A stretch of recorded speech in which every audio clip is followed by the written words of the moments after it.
on the foothills of Mount Kilimanjaro. This is the story, a story you find throughout Africa.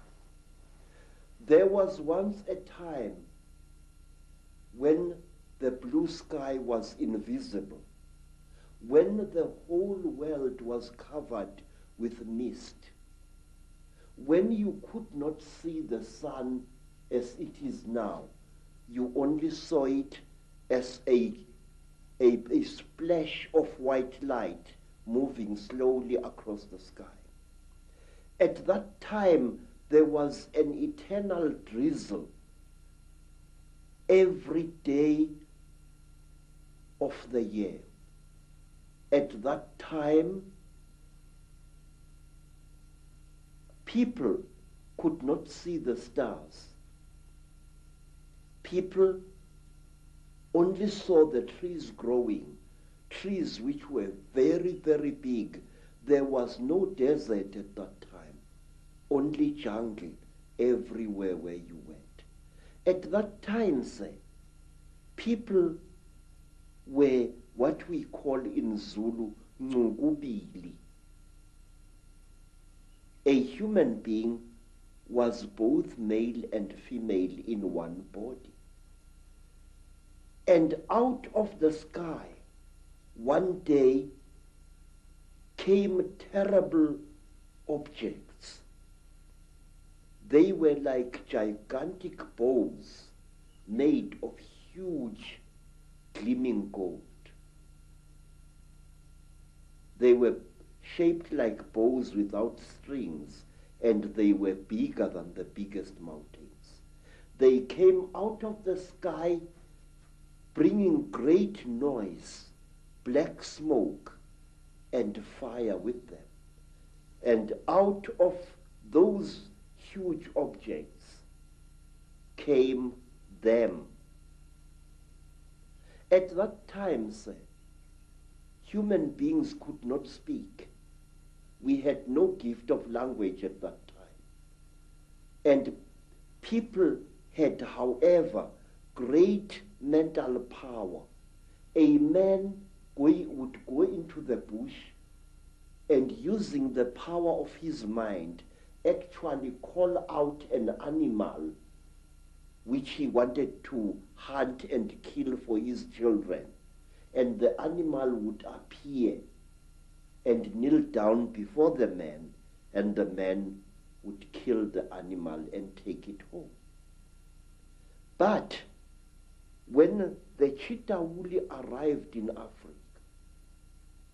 they told our people that they were gods and that they were going to give us human beings great gifts on one condition. We had to worship them and accept them as our creators. Some told our people that they were our elder brothers and that this earth had produced them generations ago. And they said they had come back to the green womb of their mother and that they were going to make us into gods. What they did, they created a very strange pair of caves in the land. They dug 2 caves. In one cave was a green light, in another cave was a red light. And they drove human beings into these caves. And each human being had to choose which cave the human being wanted to go into. And those who went into the green cave came out as women. And those who went into the red cave came out as men. And then the talkers, the Chitauri, told our people that now they were perfect. But the moment the first men saw the first women, a terrible row erupted. The women hated the men because they looked between their legs and they saw what they thought were snakes dangling between the legs of the men. And the men hated the women because they looked on their chests and they saw these big things. What they were, they did not know. And then the Chitauri laughed. It was to them a very, very big joke. And then the Chitauri said, if you serve us, you wretched little human beings, we are going to make you into gods. And the human beings agreed to serve the Chitauri. And the Chitauri gave human beings a second gift, the gift of language. People started talking with their tongues where they had talked with their minds before. And there was a big rubbish starting again, because this man did not know the language of that man. And when this man greeted that man, this man thought that he was being insulted, and so a lot of murder and culpable homicide started taking place all over the world. When our people were given language, they found to their horror that they had lost much of their mental powers. They had paid a terrible price. But the Chitauri were now the masters of human beings. They made them, the human beings, to go into holes in the ground and to mine metal, gold, copper, tin, all kinds of metal. The Chitauri forced our people to mine. And the people were very unhappy because they couldn't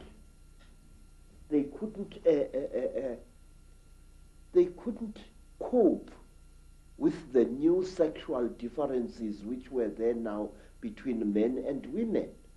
And then from amongst the Chitauri came a very good female Chitauri. Her name was Mai Nzarantwari Samahongo. Mai Nzarantwari Samahongo was the senior wife of the terrible chief of the Chitauri, Umbaba Gorontwari Samahongo. She was sorry for human beings, this great reptile lady. She said to the poor people, "Ow, you are unhappy." And the people said, "Yes, great one. We go into the holes every day, we dig the stones and we bring it to the gods, but we are not happy." And Mai Nzarantwari scratched her scaly chin and began to think and to think. She was terribly ugly. Her eyes were awful, like lights in the darkness. But she had mercy in her heart, and she taught the men and the women how to make love. And she said, "Look, we divided you into males and females. Now this action is going to bring you together." But it did not, because anyone who receives a gift from the Ntwari, the children of the python, is always in trouble. What happened was that when one guy slept with his wife, he didn't find her much, so he went to steal another guy's wife, and there was a big remorse, as we say in Afrikaans, starting. So men started stealing each other's wives and each other's girlfriends, and women started stealing each other's husbands, and there was a big nonsense in the land.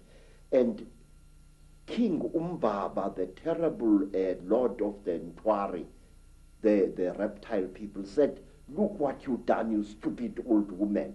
Now these people, they are making such a noise. Listen to all that screaming in the bush. They are busy making love there, and our gold is not being dug, and you are responsible for this." Mzarantwari thought and thought and thought and thought, and then she got a plan, and she said, I will make them stop. When they make love to each other, the female is going to get pregnant. And when she is pregnant, the male is going to leave her alone, and that noise in the bush will not be so disturbing to you, my lord. And Umbaba said, you had better. There is no production here. And so all the women in the world was pregnant, and Umbaba was furious with his wife.